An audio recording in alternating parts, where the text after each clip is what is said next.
This lesson is going to be focused on using the soft selection tools in Maya. Very helpful for making nice, smooth, gradiated selections. And then we're also going to take a look at the process of copying and pasting in 2D vector shapes from Adobe Illustrator into Maya. So let's start off with soft selection. I'm going to bring in a polygon plane. I'm going to go ahead and scale it up. And one of the key points of using the soft selection tool is having some subdivision to work with. Because if you don't, everything's going to look really jagged and kind of fractal, or like kind of, I don't know, digital noisy. And you don't just have to use a polygon plane. You can use soft selection on any object, which is really great for doing certain types of modeling techniques. But let's go ahead and bring up the subdivision here. I'll do 50 by 50 on this plane just to have something to work with, right? Alright, so I'm going to go ahead and right click and go to vertex mode just so I can see all my vertexes. And I'm going to hit F just to scale that up a little. Now I'm going to go to my regular selection tool, shortcut being Q on the keyboard. And now obviously I can select individual vertexes, right? Well, soft selection though allows you to do something a little bit different. So I'm going to go to my tool settings. And you'll see, this is where we would normally go if we wanted to change from camera-based selection, turning that on and off. But just underneath that is soft selection. If you unfold that and you turn soft selection on, you'll see that my point that was selected now has this neat kind of color gradation to it. It's yellow and then kind of orange, cyan, and then kind of purple. And what's great is off of that one selection with soft selection turned on, if I go to my translator move tool and pull up, look what happens. I get this beautiful gradiated selection, right? That is awesome. So again, I can go to a soft selection anywhere and do this and push and pull on points. And that doesn't just have to be upwards. I can make a depression just as easily as well. So really fun for sculpting environments or bringing certain surface features onto a nicely smoothed object. Now, I also have, if I go back to my tool here, I just clicked on it there. I can increase the fall off radius. I can have a much bigger radius, right? So that's like almost the entire thing now. And as I say, I'm scaling it as well. So you don't just have to translate. You can also scale objects with soft selection. But let's go back to translate. Now we'll see, I was moving on the wrong axis there. I'm bulging the whole thing up and down, right? And giving a nice curvature to it. Let's bring that selection tool back down a little bit. That's a little bit big on the radius just for this particular object. I can scale it live and kind of see exactly how much I want to scale it, right? And there we go, and I can move it up and down again. Not only that, but I can kind of play with the shape of that, right? So there's these wonderful fall off curves. That's the kind of curve shape. So there's some presets. The one that I'm on is this one. You'll see how the color changes on these, and it really affects the shape. So this one, if I bring that up and down, I have more of a flat top to it. Let's look at some of the others. This one's going to bring me to a point, I believe. Yep. And we've got kind of a block that's just going to bring the whole thing up. A little plateau action. There's a bunch of phones. This will make like a double dip, like a double walled canyon. See, that's kind of jagged looking though. I would need more subdivision for that to look smooth. So keep that in mind. And then you can also, I'm not going to do every one, you can also make your own. You'll notice as I click on each of these, the profile changes. There's stair step, etc. But I could go back to the original, I can click in here and I can kind of make my own, which is really cool, right? And I can delete that point if I don't like it. I could add some new ones in. I can even move these fall off points at the beginning and end inward and get rid of those. So really fun process here. And if I go ahead and move that up and down, there we go. I just created kind of a little caldera volcano style. Not only that, you can change the colors of this too. If you want to customize the colors, you can. That's fine. You can go nuts, or you can turn off the fall off preview if you don't like that. You can also use symmetry, which is really nice. So I'm going to do this to a sphere now, just to kind of show you what that would look like. So I'll delete that object. I'm going to bring a sphere in. I'm going to scale it up. Definitely going to add more subdivision to this. There's my polysphere. Let's scale these up to 50. Actually, I'm going to do 100 by 100 to get something really smooth. All right, cool. Now let's go back to vertex mode. Now we've got my soft selection, you can see as I move around it, but I want to go ahead and turn on symmetry because this is really good if you're modeling creatures that have bilateral symmetry on them. So let me go back to my tool settings here and soft selection, and I'll turn symmetry on. So I'm going to go ahead and turn on object X symmetry. You'll see now I'm getting, so now I can get like two eye sockets, right? And if I move these inward, I'm getting this kind of fun method that's going on there. And bring these inward. That's cool. I just got these kind of like two balanced out eye sockets, and I can kind of, manipulate them to where I want them. Obviously there's lots of different ways to do symmetry. I don't have to just do object X. I could do object Y, and now as I take selections, they're going vertically instead of across horizontally like that was doing. And then I could do Z and get them front to back. So soft selection is really nice for that. And using symmetry and comparison in parallel with that really gives you a lot of options, right? Now, when you are done with soft selection, make sure you turn it off, because if you happen to make a new object in your scene, and so say I delete this object but I leave soft selection on, so I'll go ahead and delete that guy, and maybe I just make a cube, and you're like, oh yeah, I want to edit the face on this. You'll get frustrated really quick if your radius happens to be too big, and then you go to like scale it or something. The whole object's going to scale, and the reason why is because soft selection is on. Even though I've selected just that face, I have people, oh, my whole object, oh, wait a minute, I forgot to turn soft selection on.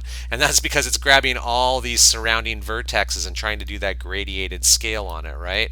And you're like, why is it doing that? Oh, why is the whole object moving instead of just that face that I have selected? I can't tell you how often I'm like, is soft selection on?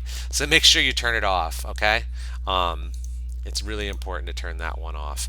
And I believe, I forget which soft selection, there's a shortcut key that turns it on and off. Let me see if I can. There it is. It's B.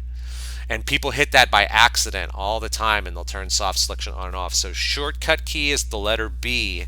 So just make sure if you ever have that problem that you check and turn it off or hit letter B, and I bet you'll go back to a regular selection mode. All right. That's soft selection. The other thing I want to show you is how to copy and paste from Illustrator. So let's go ahead and go back to object mode, delete that. So it's a really cool feature here. I'm going to go to Illustrator, and I like doing this because honestly I'm not a big fan of the curve tools in Maya. It's kind of frustrating to close curves. There's ways to do it, but I would much rather create my curves in Illustrator and then paste them in, and use them with NURBS or use them to do whatever I'm going to do. But this SVG tool is particularly very useful. So I'm going to create a new document here in Illustrator. Well, I'm trying to create a new document anyway. Let's go with, I'll just go with this default size. There we go. I'm going to go ahead and create, let's see, do a star. So I've created my star shape, and then I'll create another shape. I'll grab my lovely Bezier pen tool.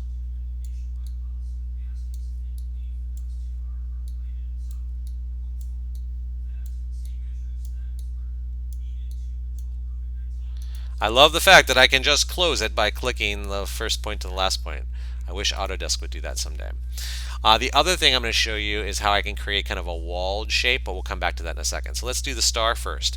All I'm going to do to go is edit, copy, or Command C or Control C if you're on a PC. And I can go back to Maya. And on the Poly Modeling tab, you'll see there's this cool button that says SVG. Watch what happens. So I hit the SVG button, I get this funky little preview image, and if I actually click on the SVG tab that comes up, there's a button here that says paste. You paste it, and your vector not only pastes into Maya, but automatically gets extruded into an object, which is really cool, right?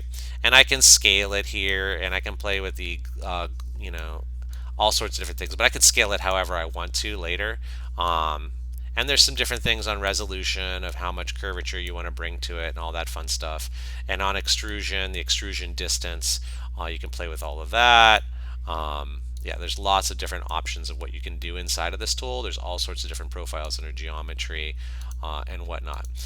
But anyway, you can also do that just with your regular tools afterwards. But man, that is so easy to do, right? So I'm going to go ahead and delete that guy. And let's do it with another shape. Back to Illustrator. I'm going to copy. This time I just did Command C. And back to Maya. SVG object. And click paste. And boom, there's my object, right? That's a little rough. I believe if I go back under geometry, I can play with, well, obviously I can play with the extrusion distance. Can't remember. I can definitely play with the subdivisions in the sides.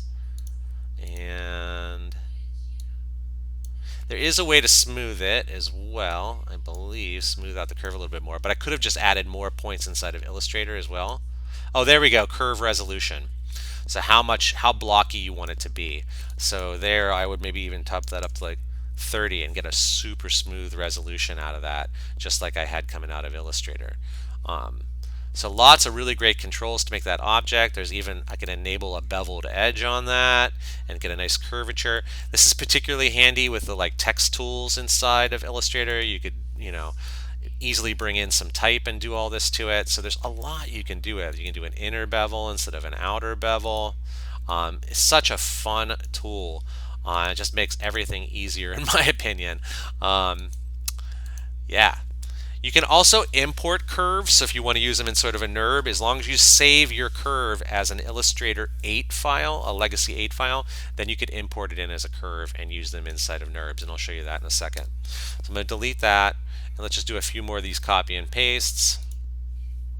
So I'll delete these out.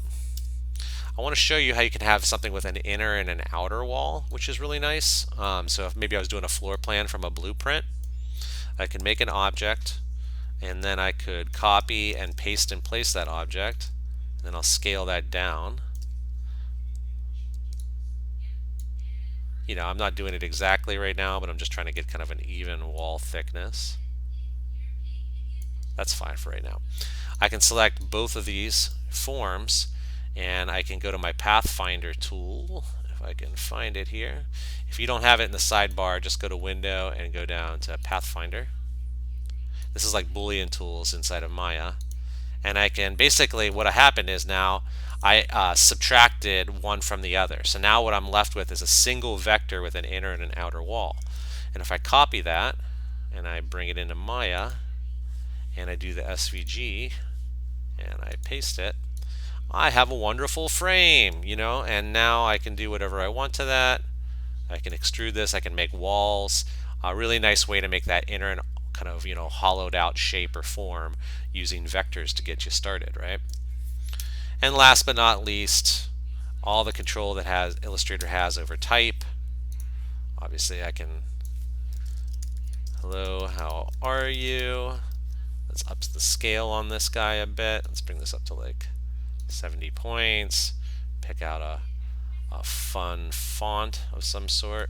There we go. I'm going to bring this up to like 90. I can spread out the words. I could put it on a curve. I could do all the things that Illustrator's famous for. Now I don't want to just copy and paste the type. I do want to convert this to an outline first, so create outlines on these just so I'm working with paths and not a font. And now come into Maya, SVG, and paste. All right. Now that's it came in black like that, so I believe if I just go to surfaces and reverse direction, well, I'm not sure why that came in black. Maybe it's holding onto the color. We'd have to play around with that a little bit. But anyway, I've got something really nice there, and I can do everything I was doing before. I can play with the curvature subdivision to make them a little bit rounder. I can extrude further and give it a thickness to it. All of that fun stuff. Now there is a type tool here, obviously, that you can type your own type in and do text on a grid, but I think Illustrator obviously has a lot easier way to control type. That's what it's designed to do all day and all night. So, oh, that was just a lighting issue. That wasn't that the mesh was in and out. There you can see the gray surface on it. Pretty cool stuff. Last thing I'll show you, if I do go to Illustrator and I want to just bring in the curve, I don't want to bring it in and paste it like that. I'm going to go ahead and just scale down my artboard a little bit. And I'll go ahead and make a simple shape again. I'll do it with let's do it with my Bezier.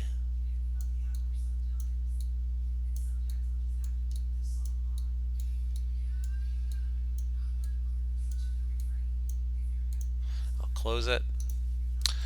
All right, now I go to File and I do Save As. I'm going to save it on my desktop here.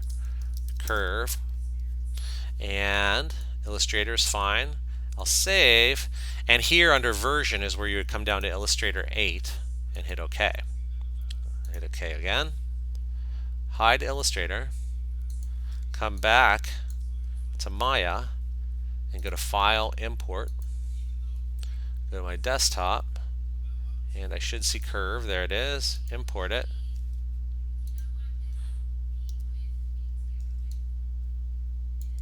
And, well, I think it's there. I think it's just really tiny, maybe. Well, that's interesting. Usually it works fine for that, but for right now, I'm not sure what exactly happened there, why it didn't bring in the curve. It didn't seem to like that. Oh, my bad. There it is. It has a really weird orientation to its internal axis. I forgot that happens sometimes. So let's see if I can spot it out there. There it is down there. It'll be easier to do it in this window. So I have to hit D on my keyboard, and let's just move D.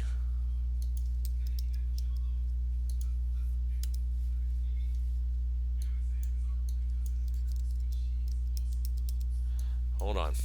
Somehow I deleted my inner axis. Let's do that again. Import, curve, import. There it is.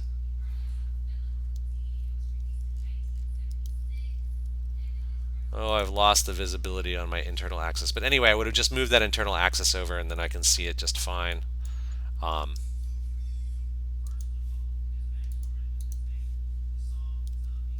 There it is. All right, cool. Let's move that down.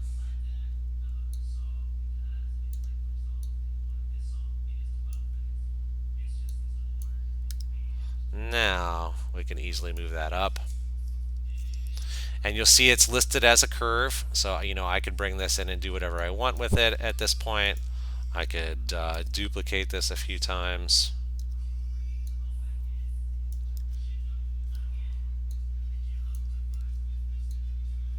And now I could do something fun, like select these and turn them into a loft. Yay! So pretty cool stuff. And like I said, a lot of people prefer to work with Illustrator for drawing out curves like this. I prefer Illustrator's Bezier tool a lot more than I like the Bezier built into Maya. But if you don't want to work across two platforms, at least you still do have those tools inside of Maya that you can work with. All right, that's it for this lesson. Thanks for tuning in, and have fun with your soft selection sculpting tools and pasting vectors from Illustrator.